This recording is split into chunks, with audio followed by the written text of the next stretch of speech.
दादा कोंडके यांचं उषाताईंच्यावर प्रेम जडलेलं होतं. दादा कोंडके यांनी उषाताईंना लग्नाची मागणी घातलेली होती. पण मात्र उषाताई यांनी दादा कोंडके यांना बोलले की आपण लग्न करू, पण मला आता सांगा की आपण घटस्फोट कधी घेणार, म्हणजे तुमची मला अर्धी संपत्ती भेटेल. या उषाताईंच्या उत्तराने मात्र दादा कोंडके खूपच दुखावलेले होते. त्यानंतर मात्र दादा कोंडके यांनी लग्नाचा नादच सोडला. नटसम्राट दादा कोंडके यांच्या 9 सिनेमाची नोंद गिनीज बुक ऑफ रेकॉर्डमध्ये आहे. नटसम्राट दादा कोंडके यांनी त्यांच्या 9 सिनेमांची सिल्वर जुबली साजरी केलेली आहे. आता सिल्वर जुबली म्हणजे काय?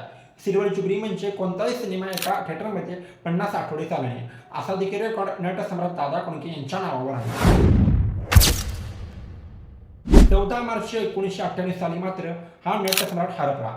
14 मार्च 1998 साली नटसम्राट दादा कोंडके यांचा हृदयविकाराच्या झटक्याने मृत्यू झाला. अखंड मराठी सिनेमा दुःखात बुडालेला होता, कारण की त्याने एक नट नाही तर नटसम्राट गमावलेला होता.